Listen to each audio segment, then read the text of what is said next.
waaw asalaamaaleykum mbokk yi ñoo ngi leen di nuyu di leen ziyaara. xam naa xaw naa teel tuuti waaye situation bi moo ko laaj.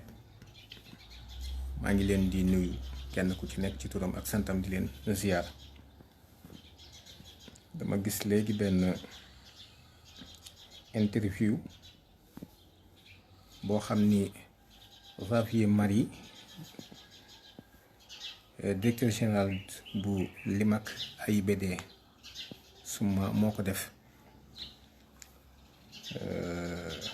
ñu ci waxtaan ci AIBD ni mu demee ak yëngu ya fa am. waaye dafa am benn question bu ñu ko posé boo xam ni man dama cee gis réponse bu ma xaw a jaaxal tuuti. muy dañ ko laaj ni ko ngeen baal ma mu wax ko ci français ba pare soog a dikk ci wolof yi. Est-ce que vous avez mis une partie de votre personnel en chômage technique avec la fermeture de l'espace aérien sénégalais? moom directeur bi Xavier Marie ci laas la def interview mu ni non, personne n'est en chômage technique. L'aéroport est toujours ouvert. Nous recevons en moyenne 5 avions par jour. Il y a des vols cargo qui déchargent du matériel pour la lutte contre le coronavirus, comme les vaccins et autres, des vols de rapatriement, des vols sanitaires.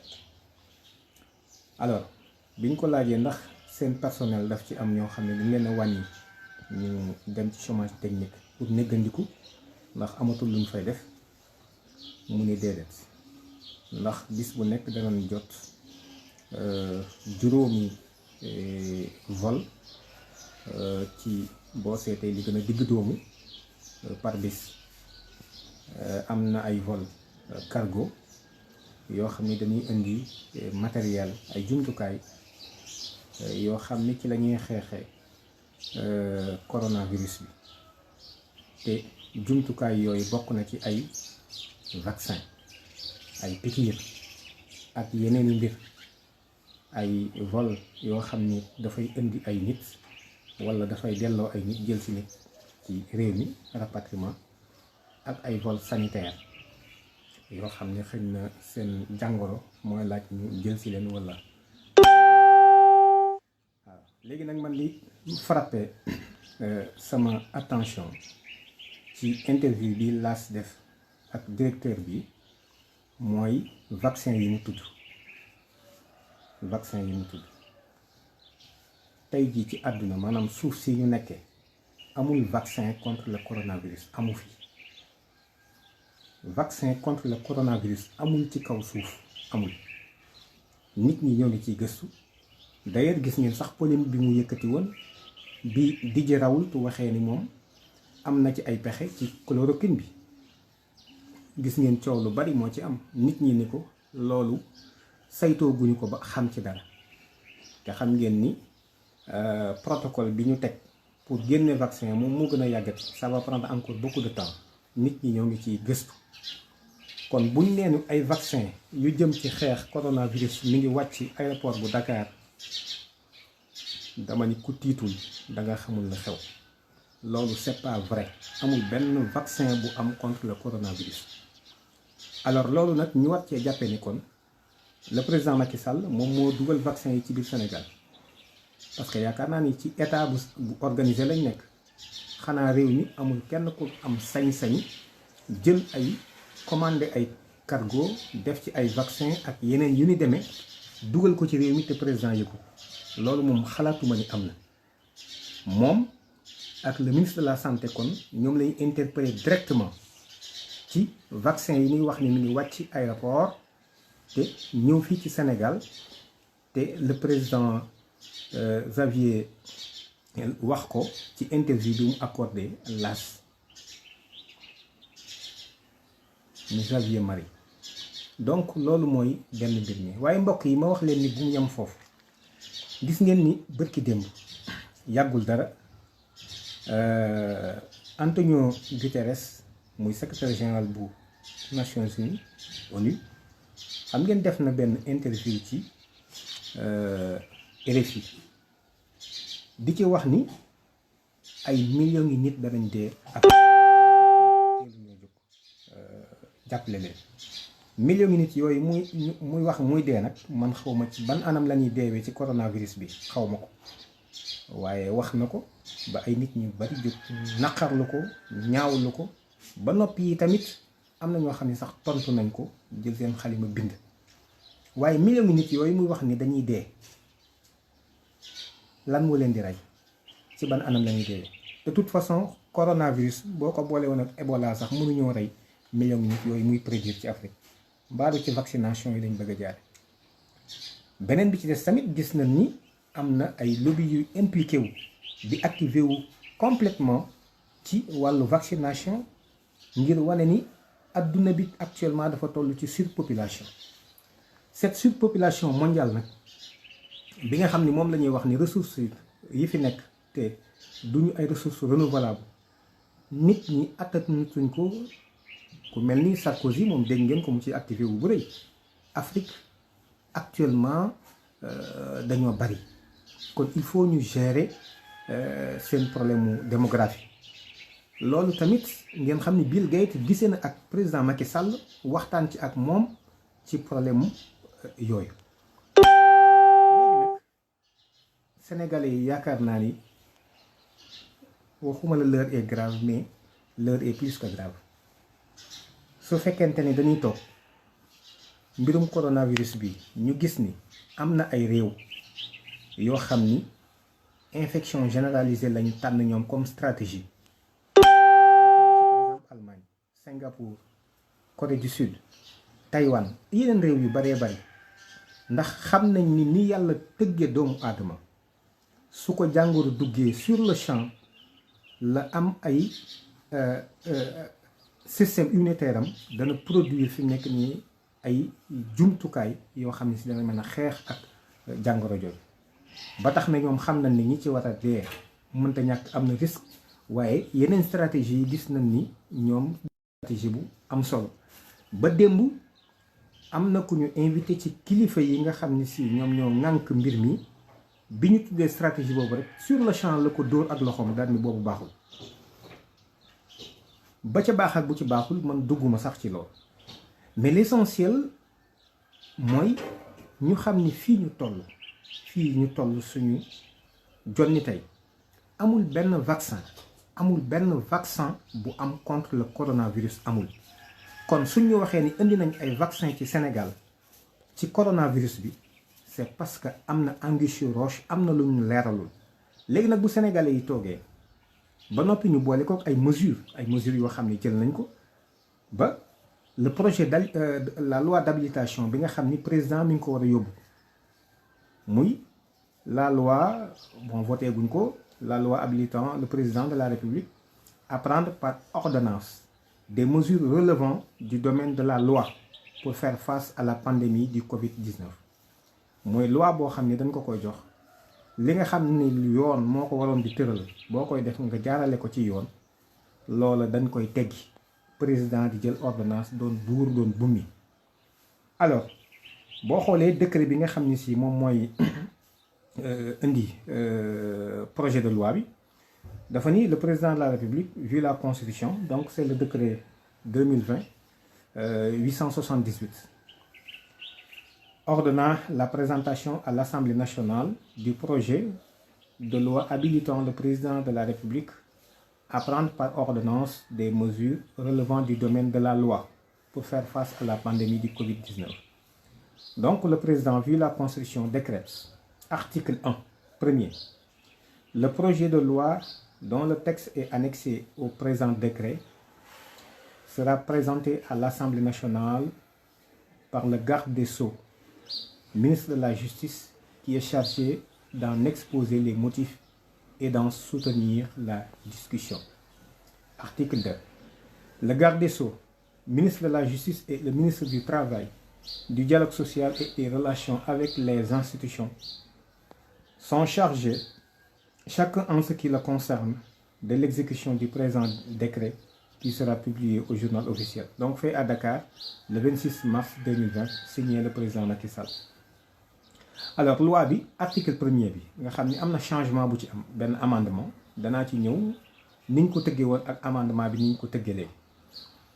Alors article 1er loi bi dafa wax ni dans les conditions prévues à l'article 77 de la Constitution, le président de la République est habilité à prendre par ordonnance, dans un délai de 3 mois,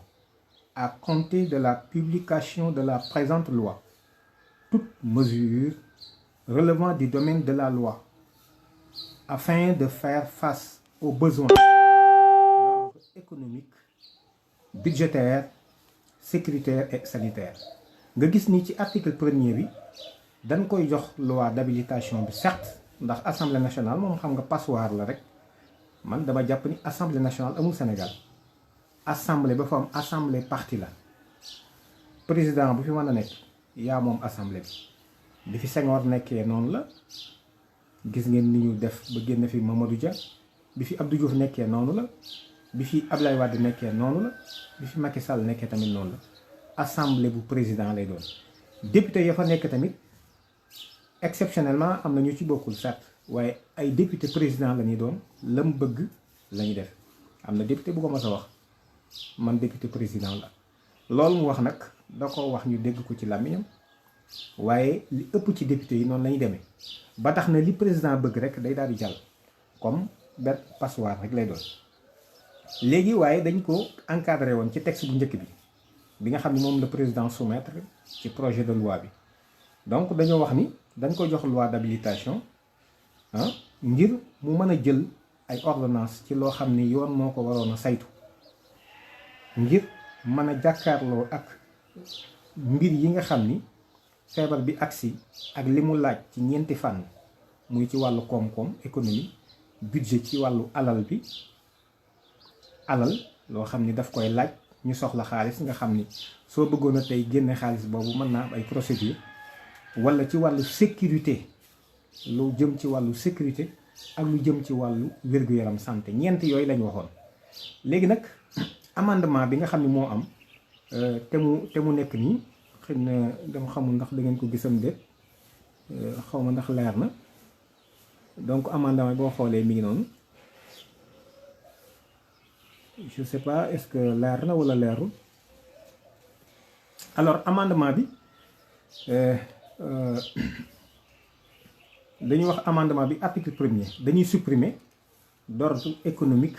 budgétaire et sanitaire remplacé par de tous ordres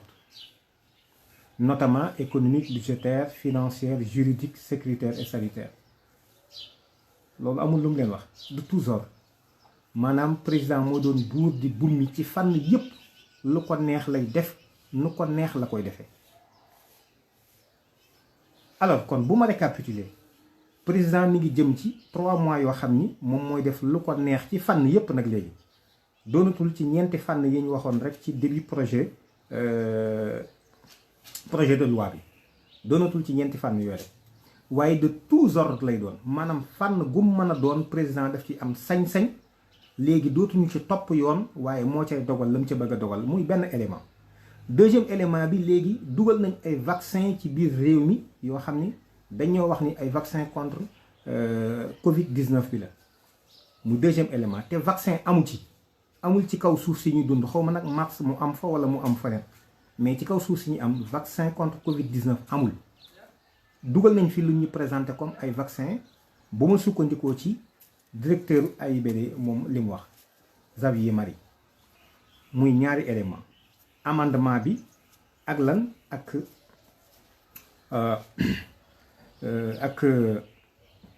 donc amendement bi ak vaccin yi ñuy présenté comme étant des vaccins contre le Covid-19 alors loolu nag ci durée boo xam ne si dans 3 mois lay doon ndax bu ñu fàtte ni 3 mois yi tàmbalee guñ koo compter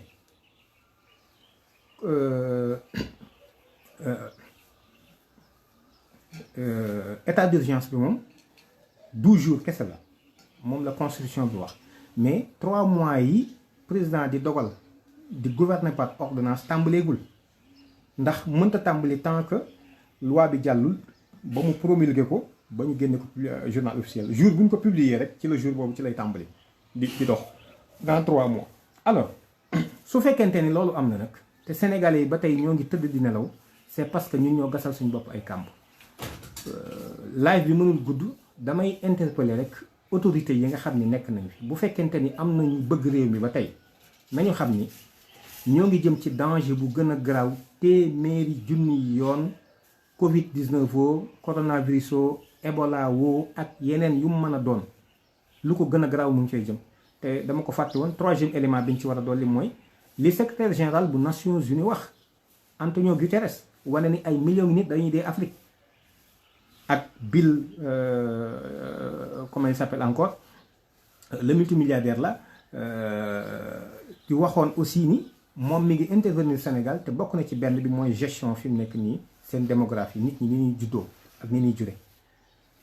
te loolu Sarkozy wax na ko fépp wane na ni problème mu adduna bi gën a garaaw tey ji mooy africain yi juddu nii rek di juddu di bari amuñu alal ba noppi di song seen dëkk yi di fa ñëw di leen dëjal donc seen priorité doonatul sax fi mu nekk nii climat bi mais africain yi di juddu di jur rek mooy seen problème loolu kon nañ dajale yooyu yëpp waxi Sarkozy yooyu boole waxi Antonio Guterres mi ni ay africains yu bari danañ dee ay millions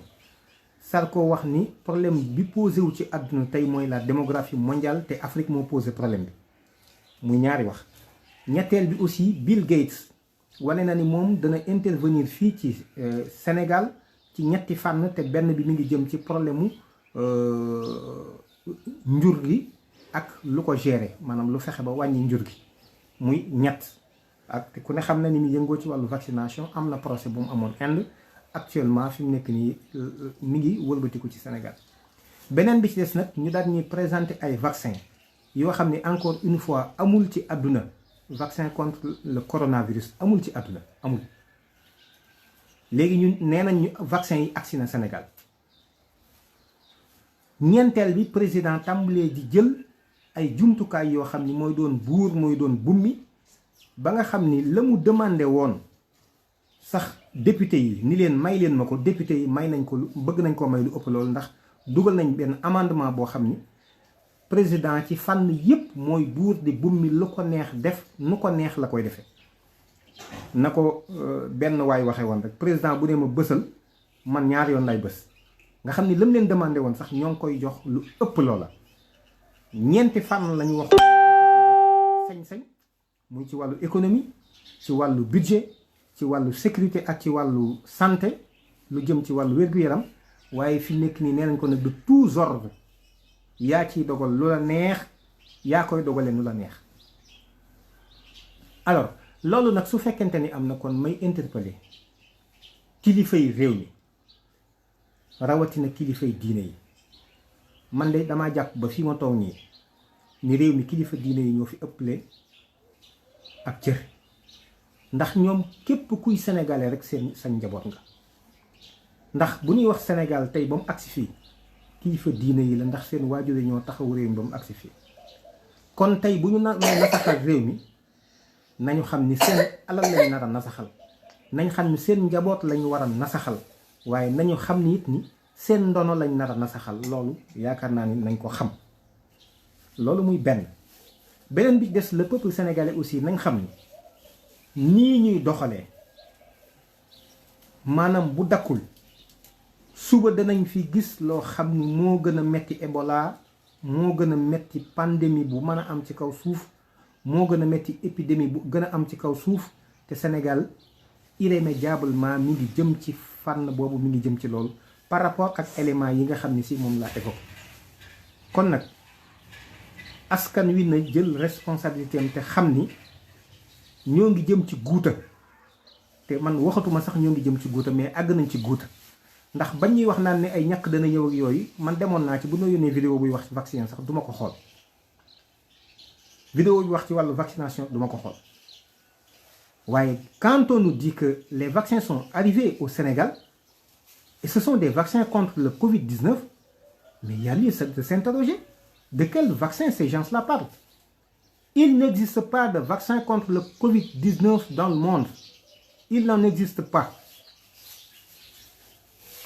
Alors kon na ko askan wi xam waaye aussi na kilifa yi xam loolu muy kilifa yi aada yi muy kilifa yi diine yi xam ni réew mi ci guuta la jëm te naka jekk les gens avertis et les esprits avertis naka jekk xamoon nañ lool ndoxtoon nañ ni surmédiatisation bi ñu def ci en tout cas ce Covid-19 là am na lu muy nëbb mais man batterie de mesures yi ma gis mu tàmbalee am ak yenn information yi nga xam ni am na ak yenn prédiction yi nga xam ni si lu mel ni Antonio Guterres defoon na ko ak gis-gis yi nga xam ni ku mel ni Bill Gates ak Sarkozy la ci am ci la circulation de la africaine le problème de la démographie en Afrique loolu dama ni y a lieu de s'inquiéter man nag mënuma ci lu dul la ma ci xam ma wax ko ak jël risque yi ci aju aussi jël risque yi ci aju man loolu dong laa man léegi nag su fekkente ni dañuy xam te tànn fëggaat suñu njegenaay daal di tëddaat nañ tëdd li agsi ñoo koy gisandoo ñun ñëpp su fekkente ni nag ce peuple là dafa bëgg a assumer wu nañ assumer wu xam ni réew mi Macky Sall moomu ko ku dul Macky Sall aussi moomu ko ce Sénégal là appartient à tous te kenn ku ci nekk warteef la ci yow nga taxawu askan wi taxawu réew mi en tout cas ñun de en tant que jullit bokk na ci gëm yàlla bëgg suñu réew bëgg sa réew bokk na ci gëm yàlla ba tax na kon li ñuy def dañ ko dugal ci gëm yàlla ak xam ne yàlla dong moo man dara du sotti ndudul di da ko neex dara mënta amit dara du loolu mooy la mu bëgg te loolu moo la mu dogal ba tax na askan wi nañu xam loolu kilifa yi tamit nañu xam loolu nañu xam ni réew mi ci guuta lañ jëm man naka jëkk je me demande bambulaa bee di am palais ku nekk ñu recevoir la ci loo xam ne yow benn feebar la boo xam ne dafa am mais juste y a lieu ñu xool ñi nga xam ne si seen xam-xam màcc na ci lool bu fekkee laaj nay ñu fexe ba virus bi aussi du propagé wu ci réew mi jéem a xool stratégie buñ ci dugal man waxuma ni baax na waxuñu ñu xool la meilleure stratégie à asseoir pour fexe ba protéger les Sénégalais man yaakaar naa ni loolu rek la woon mais soxlawul ku ci nekk nga recevoir ko di coow di wax loo xam ni lu nekk jaar na fi les gens di entre di ku ci ne jàpp fa nga jàpp di xëcc tey ñu bëgg ñoo ñëw ni woy tout le monde ñu aligné wu véritablement on va donner tous les pouvoirs au président lu ko fi jar et voilà qu'il nous annonce maintenant qu'il y a des vaccins contre le Covid-19 et apparemment ces vaccins-là sont arrivés au Sénégal et on va donner tous les pouvoirs au président de la République il va ordonner ce qu'il veut donc ma xam ni kon mbir la moo xam ni si man li ma ci man te xam ko mooy wax ci li ma ci xam aviser nit ñi alerter leen man foofu la sama kàttan yoon mënuma ci leneen maa ngi leen di sant di leen gërëm di leen ndokkeel wasalaamualeykum wa rahmatullah wa barakaatu.